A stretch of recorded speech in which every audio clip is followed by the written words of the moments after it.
अल्लाहुम्मा सल्ली अला सय्यिदिना व मौलाना मुहम्मदिन। औज़ु बिल्लाहि मिनश शैतानिर रजीम, बिस्मिल्लाहिर रहमानिर रहीम। अस्सलामु अलैकुम। आपका मेज़बान ज़ुबैर अलवी बज़्म अक़ीदत में हाज़िर खिदमत है। नाज़रीन, जिस तरह के आपके इल्म में है कि हमारे इस प्रोग्राम का मौजू नात हुआ करता है। हम नात के हवाले से गुफ्तगू करते हैं, नात के इर्तिका के हवाले से गुफ्तगू करते हैं और हमारे स्टूडियो में मुख्तलिफ़ शख्सियात नात के हवाले से तशरीफ़ लाती हैं। आज जो शख्सियत हमारे पास तशरीफ़ फरमा है वो किसी तारुफ़ के मोहताज नहीं है। अल्लाह तबारक व तआला के इन पर बेशुमार एहसानात हैं। इनके क़ल्ब में अल्लाह तबारक व तआला ने बेशुमार इल्म के ख़ज़ीने और नातों के समंदर रखे हैं। आइए नाज़रीन, आपकी मुलाकात करवाते हैं पोएट ऑफ अहले सुन्नत हज़रत अल्लामा निसार अली उजागर साहब से। अस्सलामु अलैकुम। वालेकुम अस्सलाम व रहमतुल्लाहि व बरकातुहू। अल्लामा साहब, मैं आपको इस प्रोग्राम में खुशामदीद कहता हूँ। जज़ाकल्लाह। कि आप अपनी गुनागू मसरूफ़ियात में से वक्त निकाल कर यहाँ तशरीफ़ लाए और जिस तरह कि मैंने अपने इंट्रो में ये कहा कि हमारा असल मौजू जो है कि वो नात है। सुभान अल्लाह। कि हम नात के बारे में गुफ्तगू करते हैं और ख़ास तौर पर जो नात ख़ां है उसकी शख्सियत हम बात करते हैं। लेकिन आज हमारी खुश नसीबी कि आज हमारे दरमियान आप ऐसी शख्सियत हैं कि जिन्होंने बेशुमार नातें लिखी हैं। आप नातों के खालिक हैं, बेशुमार कलाम आपके ज़बान से, आपके कलम से जारी हुए। ये हमारी चैनल की खुशबख्ती, खुश नसीबी कि आप तशरीफ़ लाए। आप क्योंकि अल्लामा भी हैं और शायर भी हैं। शायर अहले सुन्नत का आपको खिताब टाइटल मिला है। मैं यहाँ ये सवाल इससे कबल के मैं आपकी निजी लाइफ के बारे में भी जानूँ कि आपकी निजी मसरूफ़ियात क्या रहती हैं, आपकी इब्तदाई ज़िंदगी, आपकी उसके बाद की जो एक आयाम है वो कैसे गुज़रे, नात के हवाले से आपकी पर्सनल लाइफ के बारे में वो जानते हैं। लेकिन एक सवाल मैं पिछले प्रोग्रामों में अक्सर सना खां हज़रात से मैंने किए, उनमें से पहला सवाल मेरा अक्सर ये हुआ करता है कि एक शायर को क्या अल्लामा होना ज़रूरी है? बिस्मिल्लाहिर्रहमानिर्रहीम व रफ़अना लका ज़िक्रक। ए हबीब, हमने आपके लिए आपके ज़िक्र को बुलंद कर दिया है। देखें, शायरी एक अलग वस्फ़ का नाम है और आलिम होना, इल्म, ये अलग चीज़ का नाम है। तो हर शायर को आलिम होना ज़रूरी नहीं। शायर मतलब कि नात गो शायर। जी जी, नात गो शायर। तो उसको एक आलिम होना ज़रूरी नहीं। देखिए, इसके अपने इस फ़न के जो हैं कई चीज़ें अपनी हुआ करती हैं। अब इसके अंदर बहरों का इल्म है, कवाफ़ी हैं, रदीफ़ हैं, तशबीहात हैं, इस्तिआरात हैं, ज़बान का लहजा है, रोज़मर्रा जुमले हैं। तो शायरी एक बिल्कुल अलग चीज़ है। शायर हमेशा अपने अहद को पेंट किया करता है, उसका अपना विज़न, अपनी सोच, अपनी फ़िक्र हुआ करती है। हाँ, अगर वो नात गो शायर है, अगर वो, तो उसके लिए इल्म होना ज़रूरी है, ना कि मुकम्मल आलिम बनना, दरस निज़ामी का कोर्स करना, अरबी का सीखना, फ़ारसी का माहिर होना। चूँकि वो उर्दू ज़बान में कर रहा है तो इसके लिए ज़रूरी नहीं। लेकिन ज़ुबैर में यहाँ पर बात करूँ कि याद रखिए कि उसके पास इल्म इतना ज़रूर हो कि कम अज़ कम वो जानता हो कि हुज़ूर की सीरत क्या है, आपका मक्की दौर कैसा है, मदनी दौर कैसा है, सीरत के अनवार क्या हैं, चेहरे अक़दस की ज़िया पाशियाँ क्या हैं, चेहरा अनवर की रोशनियाँ क्या हैं, आपके उजाले क्या हैं, तालीमात का पैगाम क्या है, कुरान में जो मक्की सूरतें हैं या मदनी सूरतें हैं इनका बयान क्या है। तो कम अज़ कम उसको पता होना चाहिए कि शरीयत ने कहाँ कहाँ लगाम दी है, कहाँ कहाँ खिंचा है। कहीं ऐसा ना हो माज़अल्लाह वो तौहीद के डांडे रिसालत से मिला दे, रिसालत के अंदर उलू कर जाए, या माज़अल्लाह मकाम रिसालत के अंदर कोई तनकीस का पहलू निकल जाए। तो इल्म होना ज़रूरी है, लेकिन इल्म होना ज़रूरी, मुकम्मल आलिम होना ज़रूरी नहीं। आप देखें, अदीब रायपुरी और हफीज़ ताइब, मुज़फ़्फ़र वारसी, ये बहुत बड़े नात के शायर मैं मानता हूँ। और हफीज़ ताइब का जब आप किताबें पढ़ेंगे या मुज़फ़्फ़र वारसी को पढ़ेंगे तो लगेगा कि एक आलिम इनके अंदर छुपा हुआ है। वो शरीयत के अतबार से आलिम नहीं कह रहा मैं, लेकिन सीरत की किताबों का मुताला, दीनी किताबों का मुताला, तो इनके इतने बड़े मतलब इल्म के ख़ज़ाने इनके पास थे। तो कहेंगे आप कि वाकई ये वो शायर हैं कि जितने इल्म की ज़रूरत है कम अज़ कम अल्लाह ने इनको अता फरमा दिया है। इल्म की वजह बात करते हैं, इल्म होना ज़रूरी है। तो इल्म होने के लिए उसको डेफिनेट कुरान और हदीस पर अबूर ना हो, लेकिन उसका महकाऊ इल्म रखता हो। नहीं, ये ज़रूरी है ना। जैसे आला हज़रत फरमाते हैं, एक शायरी करना, हुज़ूर की नात लिखना, गोया वो तेज़ धारी तलवार पर चलने के मुतरादिफ है। अगर ऐसा वो गलती करेगा तो कट के नीचे गिर जाएगा। ठीक है। तो अब देखें, जब उसको पता ही नहीं है कि रिसालत का मकाम क्या है, मकाम मुस्तफ़ा क्या है, मेराज के अंदर क्या क्या वाक़यात रूनुमा हुए, या मेराज की हकीकत क्या है, या हुजूर की तालीमात क्या हैं, हुजूर की रोशन ख्याली क्या हैं, इस्लाम के बयानात क्या हैं, इस्लाम का मकाम क्या है, जब तक इल्म नहीं होगा, मुझे बताएं, जिसके बारे में आप मुकम्मल जानते ना हो, अगर आप इंटरव्यू भी ले रहे हैं तो जिस शख्स के बारे में आपको मालूमात नहीं होगी तो आप सवालात कैसे कर सकते हैं। जब वो शायर है, वो हुजूर की ज़िंदगी को बयान करना चाहता है। मैं यहाँ भी एक नई बात करना चाहूँगा कि बाद लोग करते हैं कि सिर्फ मदीने की आरज़ू करते हैं और वो गुम्बद ख़ज़ा देखने की तलब पैदा करते हैं, अपने इस्तिग़ासा पेश करते हैं, दुआएं, तो कोई शायरी का हिस्सा ज़रूर है, मगर असल जो है कि मैं समझता हूँ कि हुजूर की तालीमात को उजागर करना चाहिए, आपके पैगाम को उजागर करना चाहिए। आपने जिस तरह दुखी इंसानियत के लिए आप गरीबों के वाली बनकर आए, यतीमों के वाली बनकर आए, दुखी इंसानियत के लिए आए, आपकी निज़ाम रिसालत और निज़ाम मुस्तफ़ा पूरी कायनात के लिए, आप रसूल पूरी कायनात के रसूल बनकर आए, आप तमाम मखलूक़ात के रसूल बनकर आए। तो आपकी तालीम के अंदर, आपके पैगाम के अंदर जितना बड़ा निज़ाम है, उस निज़ाम को कम से कम शायर को समझना चाहिए, जब ही वो औसाफ बयान कर सकेगा। अगर वो जानता ही नहीं होगा तो वो औसाफ क्या बयान कर सकेगा। आपने इल्म के बारे में बताया, और दूसरा जो है कि जिस तरह ये कि नात खां या नात गो शायर जो है कि वह आप सल्लल्लाहु अलैहि वसल्लम का सफ़ीर है, जी, आपका मैसेज आगे पहुंचा रहा है। शायर के लिए ऐसा कौन सा पैमाना होना चाहिए, ऐसा कौन सा मीज़ान है उसके पास कि वो ये जांच सके कि जो वो वर्डिंग यूज़ कर रहा है, जो अल्फाज इस्तेमाल कर रहा है, वो आका अलैहिस्सलाम की शान है या नहीं। बहुत से नात खां या बहुत से शुअरा ऐसे हैं कि वो आमियानापन उनकी शायरी में नज़र आता है, जबकि वो आमियानापन नहीं होना चाहिए, वो ऐसे अल्फाज इस्तेमाल करे जो आका अलैहिस्सलाम की शान के मुताबिक हों। आपका क्या ख्याल है? देखिए, मैं समझता हूँ इसमें जो पैमाना है, जो मीज़ान है, जिसको आप स्केल बनाना चाहते हैं, जिसको मेयार बनाना चाहते हैं, वो कुरान की आयत मुबारका है, व तुअज़्ज़िरूहु व तुवक़्क़िरूहु, और इनकी ताज़ीम करो और भरपूर अंदाज में इनकी तौक़ीर करो। तो इज़्ज़त व तकरीम के जितने अलक़ाबात हैं जिससे ताज़ीम के पहलू उजागर हों, तकरीम के पहलू उजागर हों, हर वो लफ्ज़ इस्तेमाल करें। आप देखें, अगर मैं सवाल करना चाहूँ, आप किसी बादशाह के दरबार में जाएँ या कोई बहुत बड़े आदमी के दरबार में जाएँ तो आपके जुमले बिल्कुल शाइस्ता होंगे, बिल्कुल आप ऐसे अल्फाज इस्तेमाल करेंगे जिसकी शायानी शान हो, कोई लूज़ टॉकिंग नहीं कर सकते, कोई हल्का जुमला नहीं इस्तेमाल कर सकते। तो जब कोई बड़े आदमी के पास जाएँ तो आपके जुमले संजीदा नज़र आते हैं।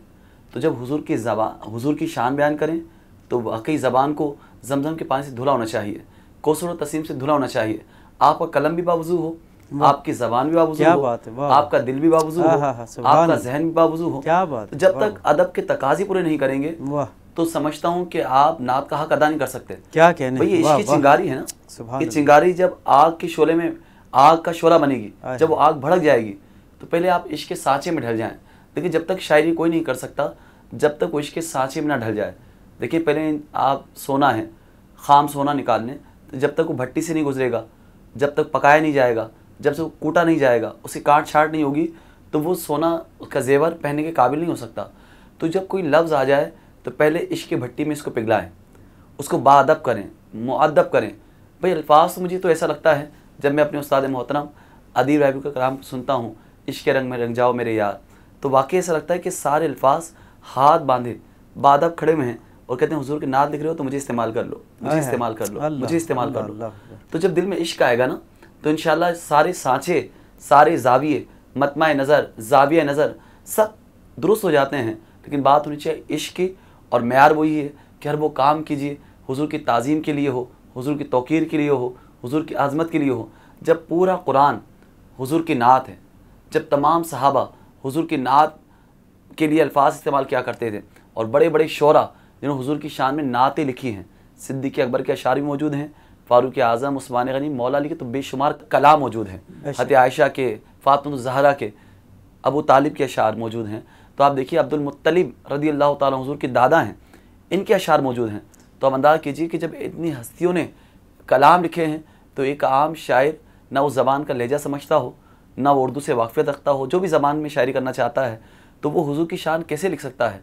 तो मैं समझता हूँ कि जो हक़ अदा नहीं कर सकता, जिसके पास ज़बान तो हो मगर अदब का लहजा ना हो, अरे जी हाँ, जिसके पास कलमे तो हों मगर अदब ना हो, जिसके पास जुमले तो हों मगर इश्क ना हो, जिसके पास अल्फाज तो हों मगर इश्क ना हो, तो वो शायरी ना करे। सुभान अल्लाह, सुभान अल्लाह। शायर भी हो, क्या आशिक भी हो, वाह वाह, मुअद्दब भी हो, फिर उसका हक है वो हुजूर की शान में आप उस सोने की जो भट्टी की बात कर रहे हैं आप, उसमें आप तैयार हुए, आपको इससे अकीदत हुई, आका अलैहिस्सलाम से आपके कलम ने जुम्बिश अख्तियार की और आपने नात लिखना शुरू की। जब आप इस नात की जानिब आपका जहन आया कि मुझे भी नात लिखनी चाहिए, तो वो कौन सा ऐसा दौर था, वो ज़िंदगी का आपका कौन से ऐसे लम्हात थे जिनमें आपने ये इरादा किया कि मुझे ये यहाँ से नात लिखना शुरू करना है? भाई मैं तो अपने आप को एक खुशनसीब शायर समझता हूँ कि बचपन से मैं छोटा था तो दावत इस्लामी के माहौल में आ गया माशाल्लाह। और फिर उस माहौल के अंदर वो पूरा नात का माहौल था, बड़ी बड़ी महफिल हुआ करती और मेरे पसंदीदा सनाख्वां हैं जनाब मोहम्मद मुश्ताक कादरी माशाल्लाह। और जनाब उवैस रज़ा कादरी, बहुत पसंद करता हूँ। तो इनकी नातें सुन सुनकर जब दिल चाहा कि कुछ शायरी करूँ। वैसे मैं जब 9th क्लास में था, 8th क्लास में था, तो मैं बेरब्त कुछ गज़लें लिखने की आदत थी। आप देखते हैं वो बचपन का दौर हो और जब वो उस दौर में गालिब को पढ़ता है, मीर तकी मीर को, सही, नासिर काज़मी को, तो दिल चाहता है कुछ ना कुछ लिखने को। तो जब मैंने उनकी गज़लें देखी तो कुछ मैंने शायरी शुरू कर दी, कुछ बेरब्त जुमले पैदा करना शुरू कर दिए, बेबहर शायरी करना शुरू की। तो वो जब शायरी का अंग पैदा हो गया, मैंने कुछ 2-3 टूटी फूटी गज़लें लिखी। लेकिन जब मैं दावत इस्लाम के माहौल के अंदर आ गया तो दिल ने चाहा कि शायरी की जाए, तो मैंने कुछ नातें लिखी हुजूर के बारगाह के अंदर। जब नातें लिखी तो मैंने सोचना चाहिए कि इस काम खुद ब खुद ही होने चाहिए। ठीक है, इश्क अपनी जगह, अदब अपनी जगह, मोहब्बत अपनी जगह, लेकिन इस फ़न को सीखने के उसूल होने चाहिए। सही। फ़न शायरी क्या है, शायरी के रमूज़ क्या हैं, शायरी किस तरह सीखी जाती है, बहरों का बयान क्या है, तख्ती क्या है, औज़ान क्या है। तो फिर मैंने अल्हम्दुलिल्लाह इंतखाब किया सैयद हुसैन अली अदीब रायपुरी का। माशाल्लाह। ये मेरे शायर, ये मेरे उस्ताद मोहतरम है, बहुत बड़ा नाम है और मैं इनके नाते बहुत पसंद करता था। कम से कम 5-6 साल में इनकी सोहबत में रहा हूँ। अपनी शायरी की मैंने इस्तिलाह भी करवाई और कई अशार में शायरी में जो है कि आपने जो स्टडी की ना शायरी के हवाले से, तो आप जो है कि आपको इम्प्रेस किया अदीब रायपुरी की। जी जी, नहीं असल तो मेरे इमाम हैं, इमाम अहमद रज़ा जी। तो मेरे अपने इमाम के कलाम में बहुत ज़्यादा पसंद किए गए। लेकिन अपने इमाम अहमद रज़ा के बाद अल्लामा हसन रज़ा खान साहब, मौलाना हसन रज़ा खान साहब, मुफ्ती आज़म हिंद, अमीर सुन्नत हज़रत अल्लामा मौलाना मोहम्मद इलियास सत्तार कादरी, ये शख्सियात थे। फिर उनके बाद जो मुझे शायरी बहुत ज़्यादा पसंद आई तो मुझे मुज़फ़्फ़र वारसी, हफ़ीज़ ताइब, अदीब रायपुरी, इकबाल अज़ीम। तो अदीब रायपुरी के तो जब मेरा करीबी हो गया जाना तो कई साल उनके पास भी रहा। फिर उन्होंने मुझे असल बताया कि लहजा क्या होता है, ज़बान क्या होती है, तशबीह इस्तिआरे में कितना फ़र्क होता है, इसमें क्या फ़र्क होता है। तो अल्हम्दुलिल्लाह वो 5 साल मेरी ज़िंदगी की यादगार तरीन लम्हात हैं। जब शायरी परवान चढ़ी तो उस वक्त जो मुझे उरूज मिला है, अदीब साहब मुझसे इतनी मोहब्बत करते थे। एक बार ज़ुबैर भाई मैंने एक कलाम दिखाया कि या रब है यही दिल की सदा अब के बरस भी, रखना मुझे मसरूफ़ सना अब के बरस भी, कैसे न हटे दूर अंधेरा मेरे आका, किरणों से लिखी मैंने सना अब के बरस भी। कि मैंने शेर लिखा ना, किरणों से लिखी मैंने सना अब के बरस भी। तो अदीब साहब इतना खुश हुए, इतना खुश हुए, उनका तारीफ़ का अंदाज़ था। कहते हैं कलाम मुझे दे दो, मैं दिल चाहता है कि मैं अदीब के नाम से शायर करवा दूँ। मोहब्बत का अंदाज़ देखे हैं। और वो मेरी शायरी का शुरू अवाइल का दौर था, उस वक्त अदीब रायपुरी अलैहिर्रहमा जो हैं बड़ी मोहब्बत के साथ पेश आते। शायर अहले सुन्नत हज़रत अल्लामा निसार अली उजागर साहब हैं, बहुत खूबसूरत शायरी करते हैं, बहुत खूबसूरत अंदाज़ है लिखने का। और जिस तरह कि हमने पहले ये जाना कि अदीब रायपुरी से आप मुतासिर हुए, उनकी शायरी से उनकी शागिर्दी इख्तियार की और अल्हम्दुलिल्लाह फिर उन्होंने नात कहना शुरू कर दी। तो हम ये जानने की कोशिश करते हैं अल्लामा साहब से कि जो अंदाज़ अदीब रायपुरी का था आपने वो अपनाया तो, लेकिन जो अल्फाज का इंतखाब है उसके हवाले से आप कितने मुतमईन हैं? देखिए बहुत अच्छा सवाल किया आपने, लेकिन ये बात तो आप मानेंगे ना कि हर शायर जो है वो अपने हद को पेंट करता है। हर ज़माने के तकाज़े बदलते चले जाते हैं। आप देखें जो मीर तकी मीर का अंदाज़ था वो अलग था, फिर गालिब ने अपने लहजे में बात की, दाग ने फिर अपने लहजे में बात की, फिर उसके बाद उन्होंने अपने लहजे में बात की। तो ये पूरा एक सिलसिला है। तो हर शायर उसका नुक्ता नज़र अलग होता है, अपना अहद होता है, अपना अहद होता है, वो अपने अहद के मुताबिक वो शायरी करता है। तो कैनवस में मैं जो बातें करना चाहता हूँ, जो लिखना चाहता हूँ, तो यकीनन वो मेरे अपने ख्यालात हैं, वो मैं चोरी करने का आदी नहीं। इस सरके से मुझे बेइंतहा नफ़रत है। तो मेरी आप देखें कि बहुत सारी शायरी, मेरे अल्फाज वो बिल्कुल अलग अलग हैं। और मेरी शायरी ऐसी है कि अदीब साहब के अल्फाज थे कि तुम शागिर्द मेरे हो मगर तुम्हारा अंदाज़ सबसे जुदा है, अपना अंदाज़ है। अब देखें इसका मतलब नहीं कि मैं अगर शागिर्द इख्तियार कर लूँ तो हर चीज़ वही लेकर आऊँ। अहमद फराज के बाद लोगों ने अहमद फराज को इतना पढ़ लिया, अब दूसरा अहमद फराज को बर्दाश्त नहीं कर सकते। क्या ख्याल है? वसी शाह को इतना पढ़ लिया, आप कोई दूसरा वसी शाह बर्दाश्त नहीं कर सकते। सही। तो जब अदीब रायपुरी खुद अपने अहद के एहसास शख्सियत का नाम, अपनी ज़ात में एक अंजुमन उनका नाम है, अगर मैं वही कॉपी करता तो शायद मैं आज यहाँ इंटरव्यू के लिए भी बैठा ना होता। तो मेरा अपने ख्यालात हैं, अपनी सोच है, अपनी फ़िक्र है, मगर मेरा सिर्फ सबसे बड़ा मेयार ये है, मैं नहीं चाहता कि बड़े भारी भारी अल्फाज रख दिए जाएँ, कुछ फ़ारसी से चुरा लिए जाएँ, कुछ अरबी से चुरा लिए जाएँ, कुछ माऊ ज़बान के, और कहा जाए देखा हमने कैसी शायरी की। बल्कि लफ्ज़ रेशम की तरह ना हों, धड़कते हुए होने चाहिए, बोलते हुए लफ्ज़ होने चाहिए। शायरी तो दिल से निकले और दिल में घर कर जाए। इस ज़माने के अंदर अगर मैं बहुत ज़्यादा बोसीदा अल्फाज या पुराने या कुछ ऐसी तशबीहात लेकर आ जाऊँ जो लोगों की समझ में ना आए, तो वो सिर्फ किताबों में रह जाएगी। मुझे तो कलाम तो आवाम से। आप ये नहीं समझते कि जब आप इस तरह के अल्फाज का इंतखाब करते हैं तो इल्मी अदब को नुकसान पहुँचता है? नहीं, बिल्कुल ऐसा नहीं है। देखिए, अदब में तो कहीं ये नहीं लिखा, आप पूरी 300 साल तारीख के अंदर, उर्दू ज़बान की 400 साल तारीख के अंदर पढ़ लें, हम कहीं नहीं लिखा कि आसान लफ्ज़ों के अंदर अदब मुतासिर होता है। आप देखें, सहल मुमतना किसे कहते हैं? रोज़ उस घर की कौन देखभाल करे, रोज़ एक चीज़ टूट जाती है, आम बात है। लेकिन सहल मुमतना का एक बहुत बड़ा शेर है, जॉन एलिया की शायरी देखें आप, दाग दहलवी के देखें कि हज़रत दाग जिधर बैठ गए सो बैठ गए। आम लफ्ज़ों में ऐसी बातें कर जाते हैं रोज़मर्रा की कि आपको बाद दफ़ा आप सिर्फ एक लफ्ज़ आगे पीछे कर दें, आपको वो नसर नहीं लगेगी, वो आपको नज़म नहीं लगेगी, नसर का शेर बन जाए, नसर हो जाएगी। नज़म और नसर सिर्फ एक लफ्ज़ को आगे पीछे करने से बन सकती है। तो पता चला कि शायरी सिर्फ मुश्किल लफ्ज़ों का नाम नहीं, बल्कि वो धड़कती हुई शायरी होनी चाहिए, वो अहद के मुताबिक होनी चाहिए। मेरा तो नज़रिया है कि लफ्ज़ क्या हो कि लफ्ज़ों का पहन हल्का हो मगर ख़यालात भारी हों। आप देखें, उर्दू ज़बान के जानने वाले कितने लोग हैं। आप पाकिस्तान, आप इसकी कौमी ज़बान उर्दू है, आप मुझे बताएं इस पाकिस्तान के अंदर सही मुश्किल तरीन जो उर्दू इस्तेमाल की जाती है वो कितनी इस्तेमाल की जाती है? हमारे जितने अदीब भी हैं, जितने सहाफ़ी भी हैं, आप उनका कलम देख लें, उनकी ज़बान अलग होती है, जब वो गुफ्तगू करते हैं उनकी ज़बान अलग होती है। अब जब सना ख्वां वो हज़ारों के मजमे में नात पढ़ता है तो बेचारे वो उर्दू से नाबलद होते हैं, ना वाकिफ़ कार होते हैं। अगर बोझल लफ्ज़ में डाल दिए गए, मुश्किल लफ्ज़ डिक्शनरी से उठा कर, यानी शायरी बाद में पढ़ी जाए, लुग़त पहले उठा ली जाए, तो मैं समझता हूँ कि वो शायरी नहीं होगी जो लोगों के दिल पे असर कर जाए। अदब को कुछ नुकसान नहीं पहुँचता। हाँ, ख़यालात वज़नी होने चाहिए, बामकसद बात होनी चाहिए, कोई हुजूर का एक वस्फ़ हो, नए अंदाज से हो, वरना यही होगा कि जिस तरह बड़े बड़े शायर हैं अपने आप को दोहराने का अमल जारी रखते हैं। लफ्ज़ मुश्किल आते रहते हैं, फिर वही बदल की बात कर दी, फिर बदल के बात कर दी। कुछ नए ख़यालात तो लाएँ, मुश्किल बात तो लाएँ। आपकी बात यहाँ सही है कि आपने एक नया जदीद अंदाज़ दिया आपने, और जदीद जिस तरह के फ़ानी बदायूनी ने लिखा, फिर उसके बाद गालिब की कुछ शायरी मुश्किल है लेकिन उन्होंने भी आसान अल्फाज में लिखने की कोशिश की। उस दौर के अंदर उन्होंने आसानी पैदा की। फिर जब अल्लामा इकबाल का दौर आया, उसमें फ़ारसियत को उन्होंने थोड़ा सा हटाकर उर्दू में लिखने की भी कोशिश की। तो इस तरह दौर के साथ शायर का जहन बदलता रहा और उसमें तनव्वुअ आता गया हमारी उर्दू शायरी और उर्दू अदब के अंदर। तो यहाँ असल में मेरा ये पॉइंट ये था कि क्योंकि इसमें क्योंकि हमारा ताल्लुक़ एक अदब से भी है, क्योंकि शायरी जो है कि नात जो है कि अदब का इल्मी अदब भी है ये। इसको जब इसकी हम क्लासिफिकेशन करेंगे तो इसको एक इल्मी दर्जे में भी हम लेके आएंगे। बिल्कुल। तो वो शायर जो है कि वो आफाकी शुरा में उनका शुमार होता है, जिनकी शायरी में जिनके अल्फाज का इंतखाब सही तरीके से हो या उसमें इल्मी अदबी पहलू जो है कि नुमायाँ हो। लेकिन आपने अच्छा लिखा है, बहुत खूबसूरत आपने लिखा, लेकिन आपकी शायरी में जब हम ये देखते हैं कि बहुत सारे गानों की धुन पे आपने जो है कि वो अपनी शायरी को, जिस तरह कि पंजाब के अंदर ख़ास तौर पर बहुत से ऐसे गाने जो आम पब्लिक में बोले जाते हैं, आपने उसका कोई वज़न देकर आप उसने उस पर शायरी कर दी। लोग आपके बारे में ये कहते हैं, लेकिन आपका क्या व्यूज़ हैं कि आपने उससे इस्तिफ़ादा किया उनसे, या आपकी अपनी कोई इस्तिख़राज? देखिए, जब मैं बिल्कुल शुरू की बात है, मैं अभी शायरी करना सीख रहा था, तो मेरे उस्ताद मोहतरम अदीब रायपुरी ने मुझे एक बात समझाई थी कि बेटा जब भी नात लिखो ना तो कभी धुन पे मत लिख कर देना, गाने की धुन पर या कवाली की धुन पर कभी लिख के मत देना।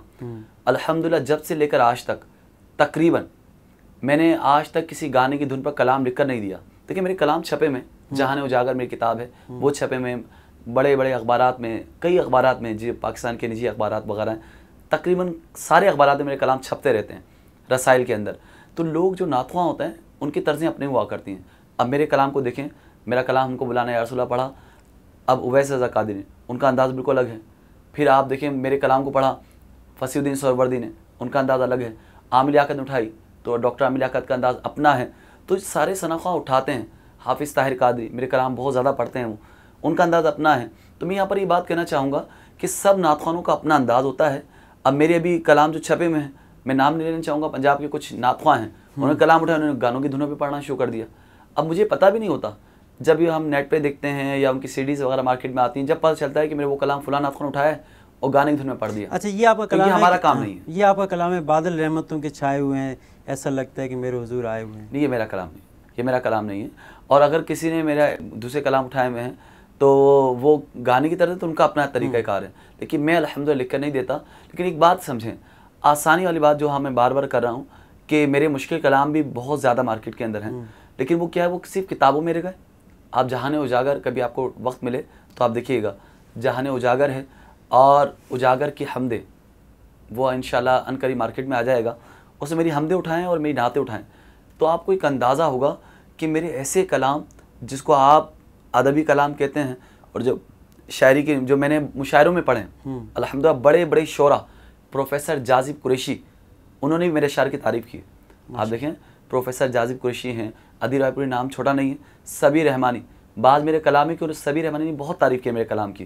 तो इस तरह बाद बड़ी शख्सियात हैं, बड़े शोरा हैं, वो ही मेरे कलाम की तारीफ़ करते हैं। आपने बहुत अच्छे कलाम लिखे हैं। आपका जो है कि कुछ ज़्यादा कलाम में तो नहीं, लेकिन कुछ कलाम मैंने आपके ऐसे देखे हैं जिसमें आफाकियत भी मौजूद है। जी, अच्छा, वो किताबों में जाते हैं। हाँ, अब आप जो सुनते हैं ना अक्सर, वो क्या होता है, वो सीडीज़ के अंदर या महफिल के अंदर या नातख़्वानों की ज़बानों पर।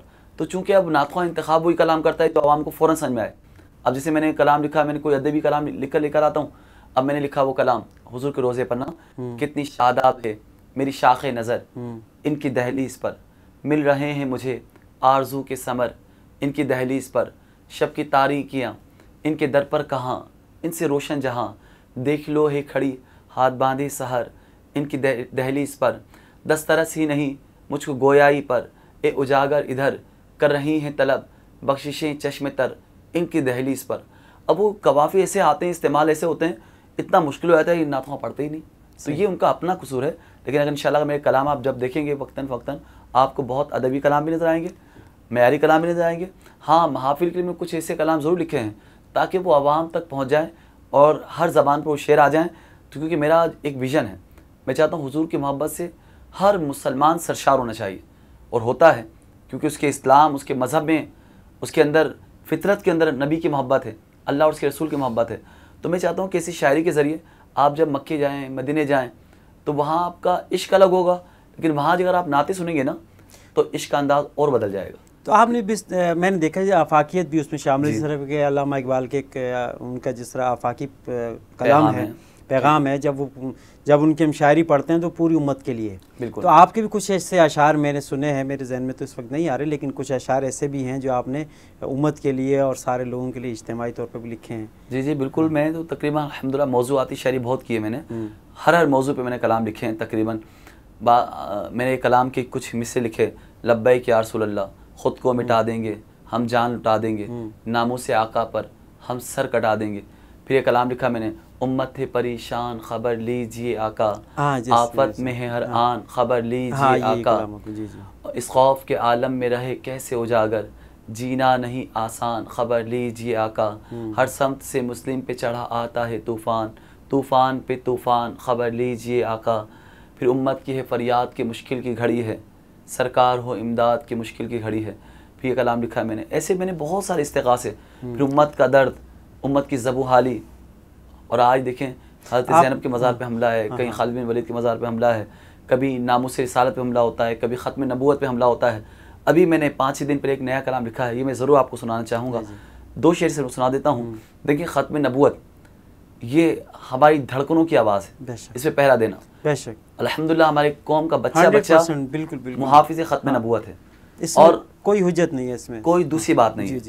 क्योंकि अल्हम्दुलिल्लाह ये ऐसा नज़रिया है, क्या अरब दुनिया क्या अजम की दुनिया, सही बात, पूरी दुनिया के अंदर मुत्तफ़िका फ़ैसला है तमाम इस्लामी ममालिक का कि हमारी हर बात जो है वो जनाब खातून नबीयीन सल्लल्लाहु अलैहि वसल्लम की तालीमात हमारी आखिरी हुज्जत है। सही। ख़त्म नबूवत पे हमला इस्लाम पे हमला है। इस्लाम एक ठोस नज़रिए का नाम है और इसकी बुनियाद ख़त्म नबूवत है। ख़त्म नबूवत ये अल्लाह का कानून है। ख़त्म नबूवत ये अल्लाह की पुकार है। ख़त्म नबूवत दीन की असास है।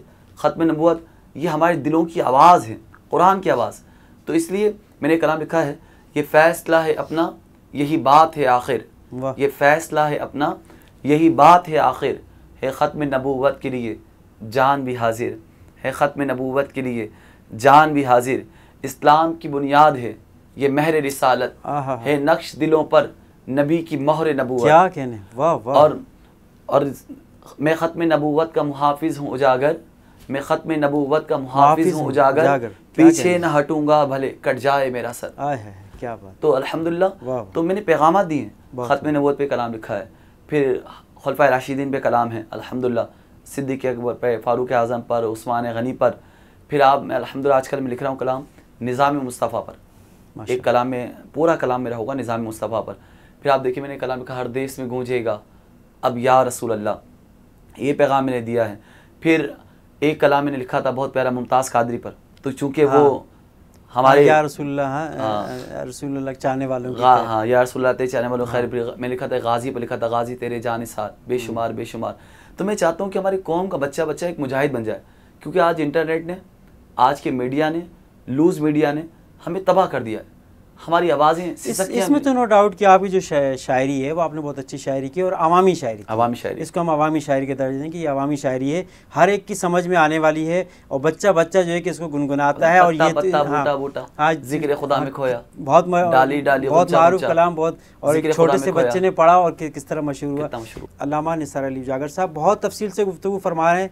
जिस तरह के नात के मौजू पर हमने इनसे तफसीली बात की, और अब इनकी ज़िंदगी के जो पहलू हैं, निजी हैं, उनके बारे में ज़रा जानते हैं, क्योंकि आप ये भी जानना चाहेंगे कि हज़रत अल्लामा जो है कि इनके शब रोज़ किस तरह गुज़रते हैं, इनका बचपन कैसे गुज़रा, इनकी नौजवानी का टाइम कैसे गुज़रा, और इनके दीगर मशागिल क्या हैं, उस पर भी गुफ्तगू करेंगे।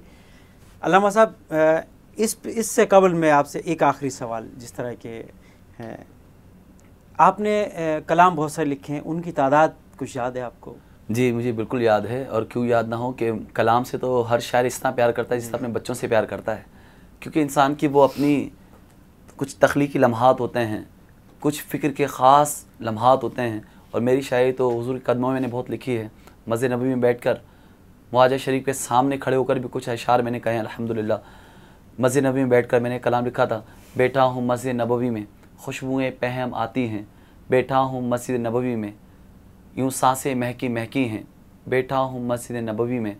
तो यकीनन शायर को अपने कलाम से बड़ी मोहब्बत होती है अल्हम्दुलिल्लाह। मैंने इस वक्त तक तकरीबन 1200 के करीब कलाम लिखे हैं माशाअल्लाह। तकरीबन इसमें 200 से ज़ायद हमदे हैं, और तकरीबन 400-500 कलाम सिर्फ रबीउल अव्वल सबकी इशाअत हो चुकी है। सबकी नहीं, सबकी इशाअत नहीं हुई अभी। अच्छा। अभी मेरी किताब आई है जहान उजागर, इसके बाद दूसरी अभी इंशाल्लाह अनकरीब मतबा है। अगर आज वो होती तो हम अपने नाज़रीन को भी दिखाते हैं। हाँ, मैं वो लेकर आना भूल गया, जल्दी में आया हूँ मैं, क्योंकि मैं जुम्मा पढ़ा है और आपके पास आ गया हूँ। तो अब देखें मकसद क्या है मेरा, यहाँ पर एक बात समझा दूँ मैं कि आखिर मेरा विज़न क्या है। आप कहते हैं कि अदबी शायरी, और बहुत सारे शोरा जो बेचारे की जो सिर्फ किताबी दुनिया में मशहूर नहीं होता है, उनको बड़ा रोना होता है कि फ़लाँ अदबी शायर नहीं, फ़लाँ अदबी शायर नहीं। और जब वो ख़ुद लिखते हैं तकरीज़, कितना ही गैर मारूफ शायर हो तो उसके बोले आसमान और ज़मीन को मिला देते हैं, आसमान ज़मीन के कुलाबे मिला देते हैं। मैं यहाँ पर ये बात कहूँगा, देखें हर अजीम शायर का हर कलाम अजीम नहीं होता। गालिब की तमाम गज़लें, बाज़ गज़लें ऐसी हैं कि लोग मानते नहीं कि गालिब गज़लें, गालिब इतना नीचे नहीं उतर सकता अदब के मैदान से। डॉक्टर इकबाल, बाज़ नज़में ऐसी लिखी उन्होंने, मेरा दिल चाहता है कि मैं ये नहीं यार डॉक्टर इकबाल का नहीं हो सकता। तो हर अजीम शायर का हर कलाम अजीम नहीं हो सकता, हर अजीम शायर का हर शेर अजीम नहीं हो सकता। तो कुछ वो ज़बान का ख्याल करना पड़ता है, अवाम का ख्याल करना पड़ता है, या पता नहीं किस नज़रिए से उस वक्त लिखा है, तो ऐसा हो सकता है। लेकिन चूँकि मेरा ताल्लुक़ नातख़्वानों से ज़्यादा रहता है, मीडिया से ज़्यादा रहता है, सीडीज़ होती हैं। आप देखें कि लास्ट रबीउल अव्वल में 72 कलाम माशाअल्लाह एक सीज़न के अंदर, इसी रबीउल अव्वल के अंदर मेरे 72 कलाम रिकॉर्ड हुए माशाअल्लाह। और अक्सर कलाम सीडीज़ के टाइटल नाम थे। वाह, क्या आप देखें बड़े बड़े नातख़्वां जो थे, बड़े बड़े नातख़्वां, उनकी सीडी का नाम होता है ना, एल्बम का इस नाम से आया। तो वो जो टाइटल कलाम है, टाइटल नात है, अल्हम्दुलिल्लाह मेरा कलाम होता है। तो मुझे फ़ख्र है, मुझे शोहरत नहीं चाहिए, मुझे बादशाहों की ग़ुलामी नहीं चाहिए। मैं तो अपने हुजूर के कदमों में रहना चाहता हूँ कि बस मुझे हुजूरी मिलती रहे, हुजूर के दरबार में आना जाना रहे। मुझे कोई परवाह नहीं शायरों की, कि मेरे बारे में क्या राय रखते हैं, क्या कुछ करते हैं।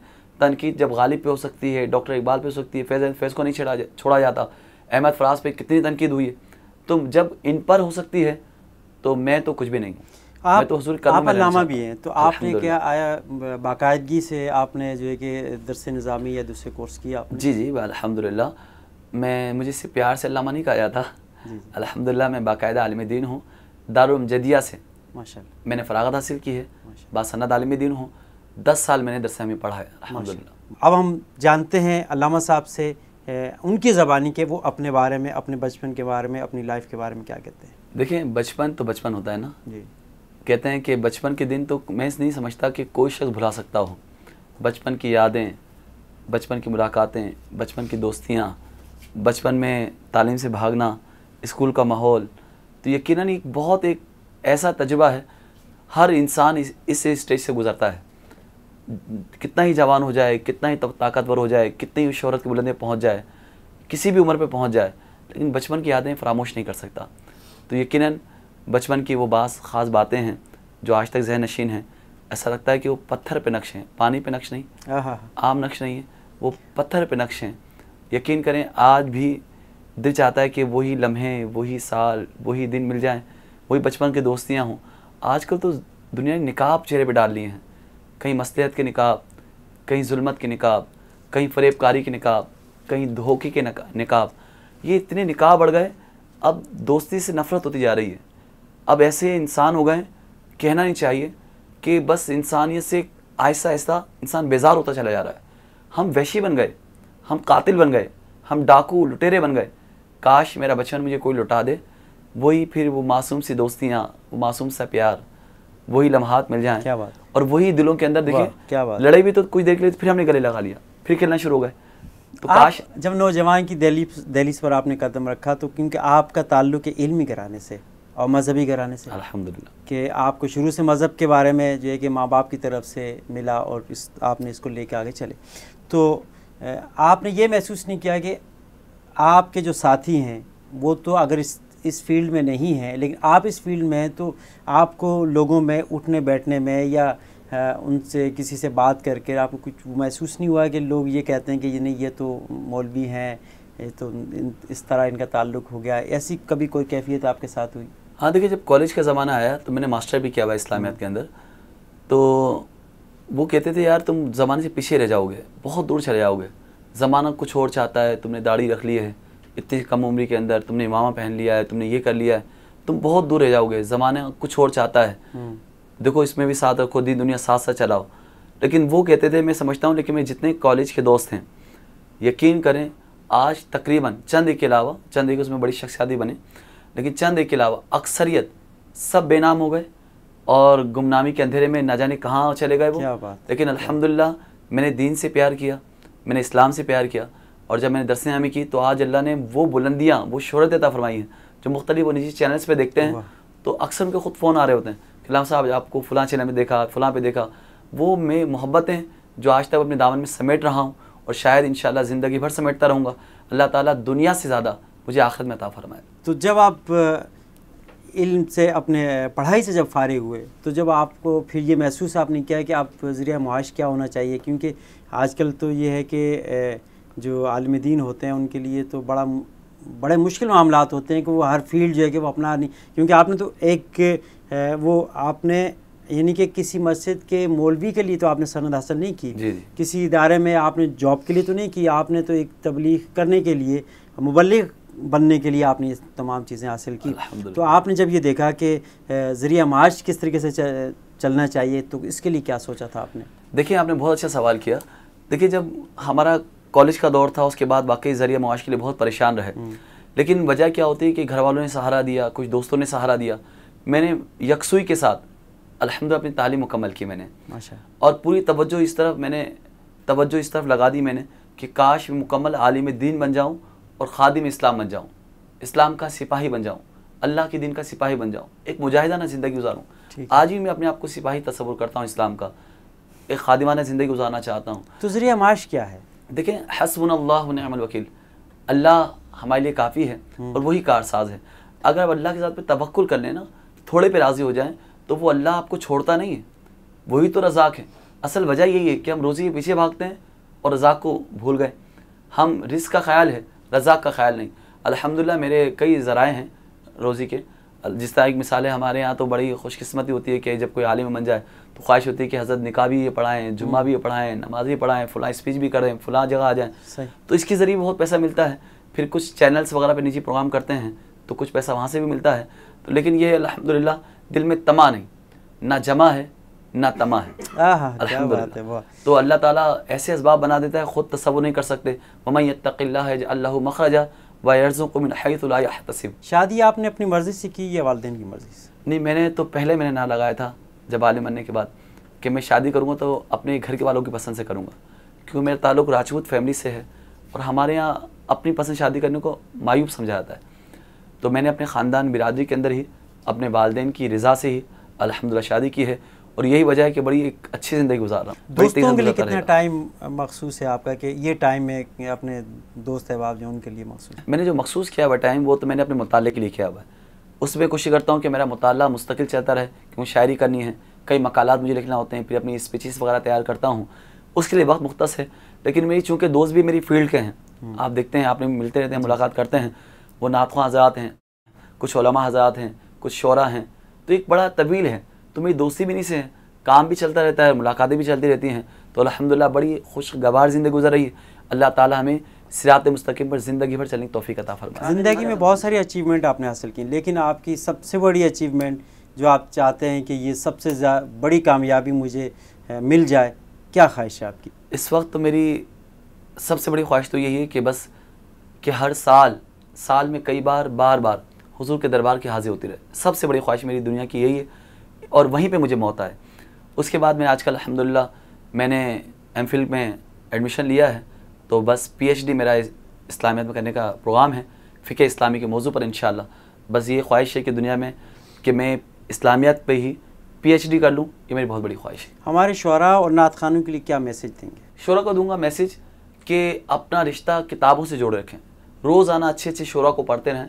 हमारे नात गो शुअरा जो हैं वो समझते हैं कि गज़लों को पढ़ना हराम है, इसको पढ़ना नाजायज़ है। देखिए ये अदब की सिन्फ़ है, ये सिन्फ़ अदब है। तो इसके लिए आप जितने बड़े शुअरा को पढ़ेंगे, मैं आज तक भी बड़े शुअरा को पढ़ रहा हूँ और उर्दू ज़बान के तकरीबन जितने बड़े शुअरा हैं तकरीबन सबको पढ़ चुका हूँ। और बाद शुअरा तो ऐसे हैं जैसे फैज़ अहमद फैज़ हैं, अहमद फराज हैं, परवीन शाकिर हैं।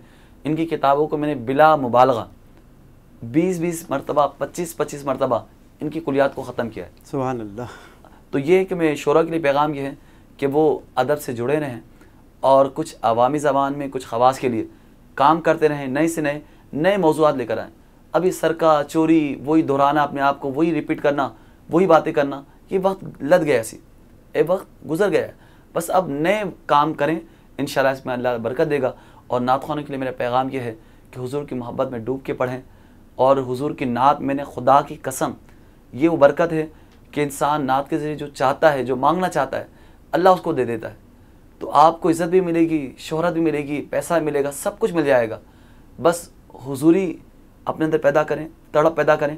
अब तलब से तड़प की मंजिल में आ जाएं। अब पैसा छोड़कर बस हुज़ूर की खिदमत में आ जाएं और नात ऐसे पढ़ें कि हुज़ूर सामने मौजूद है, मैं नात सुना रहा हूँ। आज कुछ बुज़ुर्ग वर्ग के जो अजीब गरीब लिबास पहनकर, अजीब गरीब वो मेकअप वगैरह करके, अजीब गरीब हालत में वो नात ख़्वां जाते हैं। बाज़, अक्सर नहीं, बाज़ तो बहुत अच्छे लोग हैं, मैं उनकी बात नहीं कर रहा। तो मैं उनको ये कहना चाहूँगा कि आप इस तरह जाएँ महफ़िल के अंदर या स्टेज पर या चैनल्स वगैरह पर कि बस हुज़ूर को नात सुना रहे हैं। क्या हम ये कपड़े पहनकर हुज़ूर की बारगाह में जा सकते हैं? क्या बात, हम इस तरह लिबास पहनकर इस अंदाज में जा सकते हैं? बस समझे हुज़ूर की बारगाह में हमें हुज़ूरी लगवानी है, अब किस अंदाज से लगवानी है। बहुत खूबसूरत बात कही, बहुत खूबसूरत बात कही आपने, बहुत खूबसूरत बात कही। अल्लाह तबारक ताला आपको इसकी जज़ा अता फरमाए। आपने बहुत अच्छी बातें कही नात के हवाले से, अपनी निजी लाइफ के बारे में, और नात के इर्तिका के लिए आपने बहुत अच्छी यहाँ गुफ्तगू की। बहुत शुक्रिया। मैं एक शेर आपको सुना चाहूँगा, रुबाई बल्कि अपनी। जी। मैं चाहूँगा इस रुबाई पे ख़त्म हो जाए प्रोग्राम। बहुत प्यारा मुझे अपना कलाम लगता है कि मैंने रदीफ़ लिए मुश्किल क्या नामुमकिन है। इसके 3-4 शेर सुना देता हूँ, इस पे हम प्रोग्राम वाइंड अप कर लेंगे। कलाम में लिखा है कि बात सच्ची ऐसा करना मुश्किल क्या नामुमकिन है। बात सच्ची ऐसा करना मुश्किल क्या नामुमकिन है। पत्थर को पानी पे चलाना मुश्किल क्या नामुमकिन है। आपके आगे रहमत आलम, ऊंट हिरन भी फरियादी, आहा, हैवानों से बातें करना मुश्किल क्या कहने, वाह, वाह। नामुमकिन है। वाह, वाह। कैसे किया जाबिर से पूछो, उनके बेटों को जिंदा, मुर्दा को जिंदा फरमाना मुश्किल क्या नामुमकिन है। और कौन है उनके जैसा बताओ, चांद और सूरज नौकर हैं, सूरज को वापस पलटाना मुश्किल क्या नामुमकिन है। और रूह अमी सिदरा पे रुककर ये कहते हैं आका से, बाल बराबर आगे जाना मुश्किल क्या नामुमकिन है। और कह दो यजीदी भेड़ियों से, हक सर चढ़ के बोलता है, नेज़े पर कुरान सुनाना मुश्किल क्या नामुमकिन है। नेज़े पर कुरान सुनाना मुश्किल क्या नामुमकिन है। असगर व अकबर ओनो मोहम्मद, सारा कुनबा बार दिया, और करबो बला का कर्ज चुकाना मुश्किल क्या नामुमकिन है। साथ ना होती उनकी रहमत, कैसे उजागर हम जीते, साथ ना होती उनकी रहमत, कैसे उजागर हम जीते, और उनके बिना जीवन को बिताना मुश्किल क्या नामुमकिन है। बात इस सच्ची ऐसा करना मुश्किल क्या नामुमकिन है। पत्थर को पानी पे चलाना मुश्किल क्या नामुमकिन है। बहुत खूब, बहुत खूब। नाज़रीन, हमारे साथ तशरीफ़ फरमाते पोएट ऑफ अहले सुन्नत अल्लामा निसार अली उजागर साहब, बहुत खूबसूरत गुफ्तगू आपने फरमाई। चूँकि ये नात का प्रोग्राम है, इसमें नात खां नात पढ़ा करते हैं। अल्लामा साहब ने तहतुल लफ्ज़ पढ़ी नात, और बहुत खूबसूरत अंदाज में पढ़ी। अब इसके ऊपर नात पढ़ना तो मुनासिब नहीं होगा, लेकिन मैं नात के 2 अशार पेश करता हूँ, क्योंकि नात का प्रोग्राम है हमारा, तो उसके हवाले से। मदीने के दरो दीवार और बाजार अच्छे हैं, बहुत अच्छे। गुलों का तो क्या कहना, वहाँ के खार अच्छे हैं। गुलों का तो क्या कहना, वहाँ के खार अच्छे हैं। कदम रखे जहाँ पर हैं मेरे महबूब मदनी ने, सुभान अल्लाह। कदम रखे जहाँ पर हैं मेरे महबूब मदनी ने, ज़माने के महलों से वो दोनों गार अच्छे हैं। क्या बात। ज़माने के महलों से वो दोनों गार अच्छे हैं। मेरे आका के सब साथी तो अच्छों ही में अच्छे हैं। मेरे आका के सब साथी तो अच्छों ही में अच्छे हैं। सुलाए हैं जो पहलू में वो दोनों यार अच्छे हैं। सुलाए हैं जो पहलू में वो दोनों यार अच्छे हैं। यहाँ हर चीज़ अच्छी है ज़माने भर की चीज़ों से। सुभान अल्लाह। यहाँ हर चीज़ अच्छी है ज़माने भर की चीज़ों से। यहाँ के अच्छे अच्छों से वहाँ बीमार अच्छे हैं। यहाँ के अच्छे अच्छों से वहाँ बीमार अच्छे हैं। मदीने के दरो दीवार और बाजार अच्छे हैं। सबब ये है मेरे आका मेरे सरकार अच्छे हैं। नाज़रीन, फीडबैक के लिए zubair_alvi@yahoo.com पे अपने कमेंट्स दीजिएगा।